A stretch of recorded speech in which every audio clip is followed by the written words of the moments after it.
देश में लोकसभा चुनाव को लेकर राजनीतिक पार्टियां में सक्रिय होती दिख रही है। इसकी वजह यह है कि जैसे जैसे मतदान की फेज वाइज तारीख नजदीक आ रही है, राजनीतिक पार्टियां अपने उम्मीदवारों की सूची जारी कर रहे हैं। इसी कड़ी में आपकी अपनी पार्टी पीपल्स महाराष्ट्र के प्रदेश अध्यक्ष योगानंद नडार और महाराष्ट्र प्रदेश युवा अध्यक्ष बाला नडार मंगलवार को पार्टी के केंद्रीय कार्यालय दिल्ली में पहुंचे। आपकी अपनी पार्टी पीपल्स के राष्ट्रीय अध्यक्ष रामबीर चौहान ने योगानंद नडार और बाला नडार का जोरदार स्वागत किया।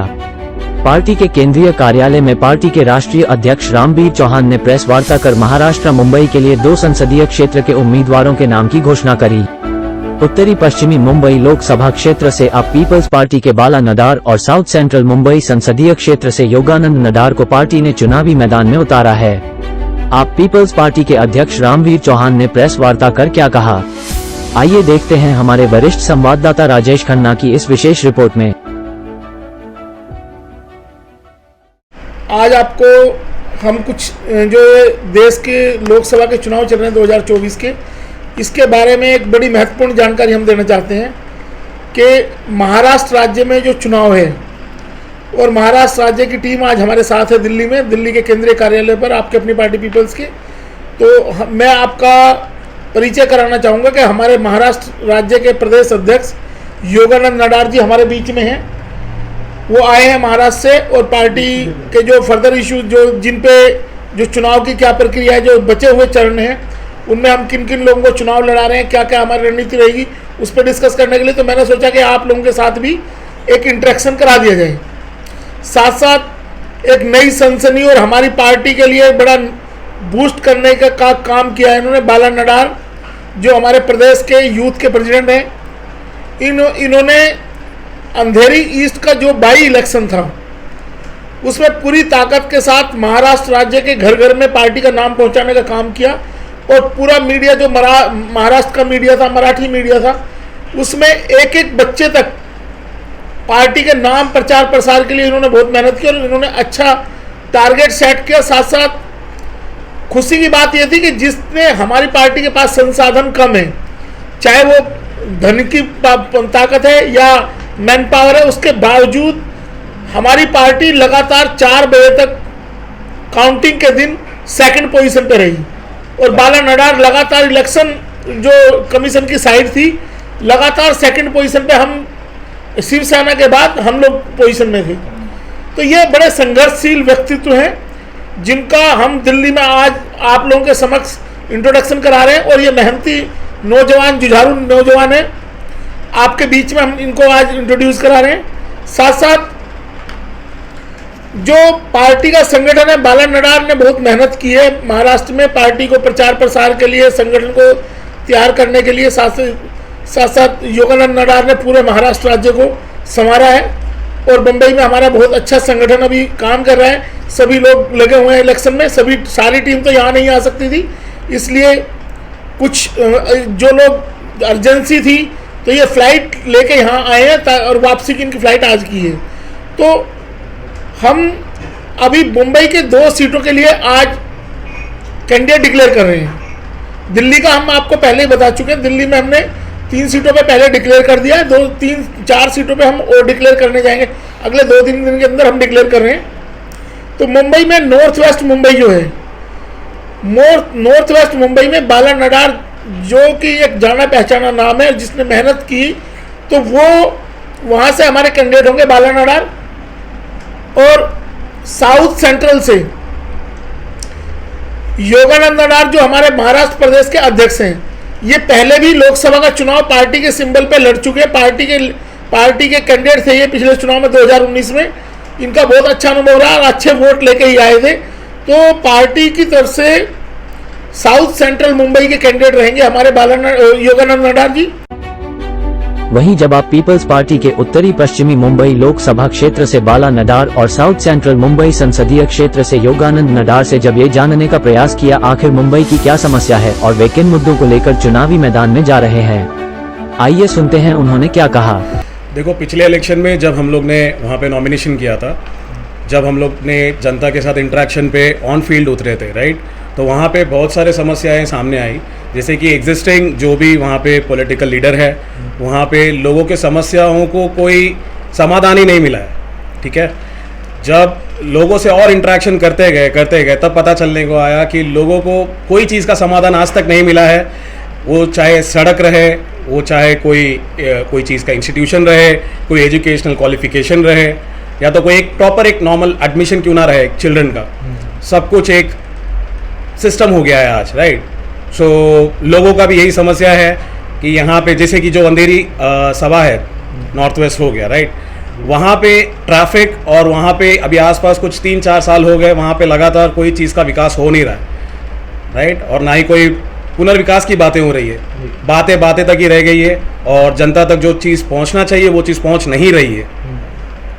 कौन सा लोकसभा क्षेत्र आपने चुना हुआ है? अभी मुंबई नॉर्थ वेस्ट लोकसभा क्षेत्र चुनाव लड़ने वाले हैं। शिंदे सरकार कह रही है हम तो बहुत अच्छा काम कर रहे हैं वहाँ पर, तो इसके बारे में क्या कहेंगे, कैसा काम कर रहे हैं?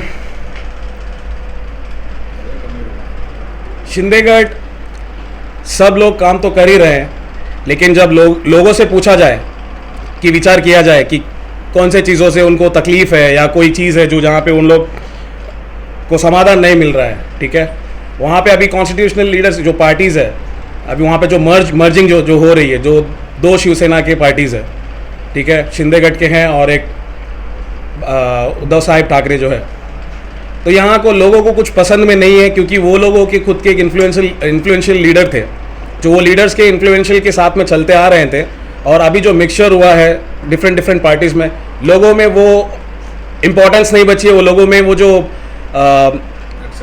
एक्सेप्ट नहीं कर रहे हैं, टू बी प्रिसाइज, लोगों को एक्सेप्टेंस नहीं है कि नहीं हम लोग ये पार्टी में थे, या तो हम लोग इनके फॉलोवर थे या लीडर थे हमारे, ये हमको ये एक्सेप्टेंस नहीं है जो इतने सालों से चलता आया है, जहाँ पे उनका इंटरेस्ट और भी किल होता जा रहा है। जैसे कि हमने जब लास्ट इलेक्शन अंधेरी में विधानसभा इलेक्शन जो लड़े थे, बाई इलेक्शन लड़े थे, वहाँ पे लोगों से ही पता चला है कि वो लोग बिल्कुल खुश नहीं है कोई भी चीज़ों से, जिस वजह से चलो वो काम कर रहे हैं ठीक है, बट लोगों तक जो पहुंचना है, जो उनके लीडर्स थे, वो चीज़ कुछ भी ठीक से नहीं चल रहा है।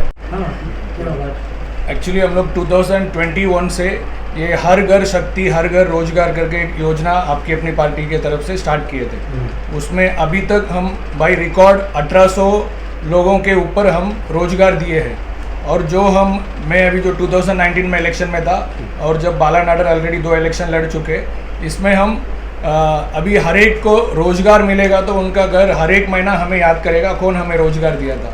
उसमें हम फोकस करके और यंगस्टर्स का सपोर्ट हम बहुत अच्छा खासा लिए है। अभी रोज़गार 1800 के ऊपर दिए तो वो कम ही बात नहीं है। तो आपके संसदीय क्षेत्र जितना हमसे हो सके हम लोग जो करके आ रहे हो उसको। तो आपके संसदीय क्षेत्र की क्या मुख्य समस्या है वहाँ पे? मुख्य क्या इश्यू अभी वही जो रोज़गार का तो इश्यू है ही है, प्लस ये हो गया, एजुकेशन हो गया, और हेल्थ जो हॉस्पिटलिटी जो होना चाहिए स्लम एरियाज़ में उतना फैसिलिटी उधर नहीं है। तो एजुकेशन सिस्टम जो एक्चुअल में मिलना चाहिए, जो एजुकेशन मिनिस्टर्स आते हैं उसको फुलफ़िल नहीं कर पाते। तो वो सब हमारा टारगेट है, एजुकेशन प्रॉपर मिलना चाहिए, क्योंकि एजुकेशन अगर होगा तो रोज़गार ऑटोमेटिकली हो जाएगा। जब रोज़गार हो जाएगा प्रॉपर तो फैमिली का जो इश्यूज है ख़त्म हो जाएगा। और आप जो है कि अगर सांसद आपको चुन लेती है जनता वहाँ पे, तो क्या आप वहाँ पे सबसे पहले करेंगे? वहाँ पे सबसे पहले अभी पब्लिक का इश्यूज हम लोग अभी बीच में जाके बातचीत जो करके आ रहे हैं, और पब्लिक अभी एक्चुअल जो एक्सपेक्टेशन रहता है जो वहाँ के लोकल जो पॉलिटिशियंस है वो उन लोग को नहीं मिल रहा है। तो वो सब हम सॉल्व करने के हमारे पार्टी में मोस्टली 95% सब यंगस्टर्स है। तो जो पब्लिक का एक्चुअल जो चाहिए वो हम उसको जो सॉल्व करने के लिए फुल हम ये कर रहे हैं, कोशिश कर रहे हैं, और जितना हो सके कोशिश जो करके आ रही है। अभी लास्ट टाइम हम वो जो डिजिटल बप्पा लाइब्रेरी भी ओपन किए थे, हमने अप्रोच किए थे वहाँ के जो एजुकेशन मिनिस्टर थे, उनको एक जो लाइब्रेरी चाहिए करके, तो लाइब्रेरी नहीं मिला। तो हम पार्टी के सब जन तो मिलकर something is better than nothing, वो हिसाब से हम ऑनलाइन जो डिजिटल लाइब्रेरी है वो इशू किए थे। उसमें मोर देन 1 करोड़ बुक्स उसमें इंक्लूड है, PDF फॉर्मेट में हम डाउनलोड करके यूज़ कर सकते हैं, वो एक हो गया। प्लस हेल्थ एंड एजुकेशन और रोज़गार, ये सब चीज़ें मोस्टली इश्यू रहता है वो सब हम सॉल्व करने के लिए कोशिश करेंगे। प्लस मेन बात जो ट्रैफिक का होती है और हमारे पार्टी आ गई तो ट्रैफिक को कैसा सॉल्व करें वो हम जो प्लान करके जो करेंगे उसको जो कंपनीज जो है सिटी साइड में ज़्यादा है उसके वजह से ट्रैफिक ज़्यादा होती है, हम थोड़ा उसको बैक साइड लेके जाएंगे तो जितना हो सके हमसे वो हिसाब से जो करेंगे तो ट्रैफिक का भी इश्यूज हो जाएगा। प्रेस वार्ता में मौजूद उत्तरी पूर्वी दिल्ली संसदीय क्षेत्र से आपकी अपनी पार्टी पीपल्स के प्रत्याशी सुशील चौधरी से टोटल खबरें के वरिष्ठ संवाददाता राजेश खन्ना ने ये जानने का प्रयास किया है।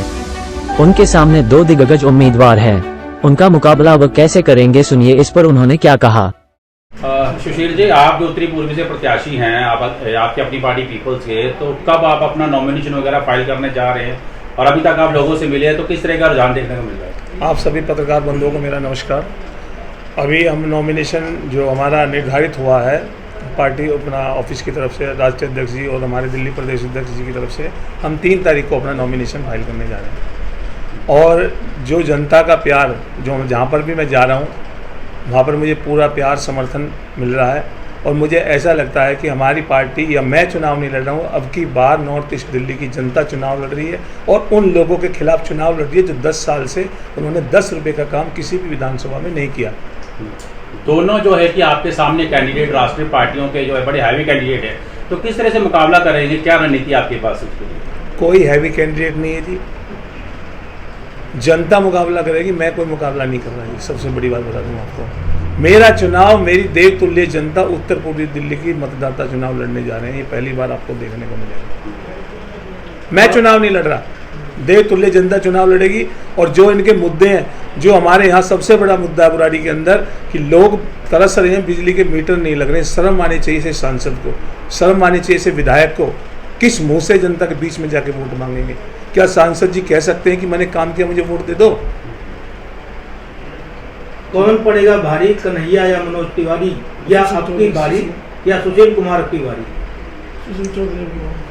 अब की बारी हमारी अपनी पार्टी के उम्मीदवार सुशील चौधरी, दिल्ली की जो हमारी उत्तर पूर्वी दिल्ली की जो सम्मानित जनता, देवतुल्य जनता, इन दोनों लोगों पे भारी पड़ने वाली है। आपको बता दें कि आप पीपल्स पार्टी ने दिल्ली से 3 प्रत्याशियों को चुनावी मैदान में उतारा है। पश्चिमी दिल्ली, पूर्वी दिल्ली और उत्तरी पूर्वी दिल्ली। टोटल खबरें दिल्ली से राजेश खन्ना की विशेष रिपोर्ट।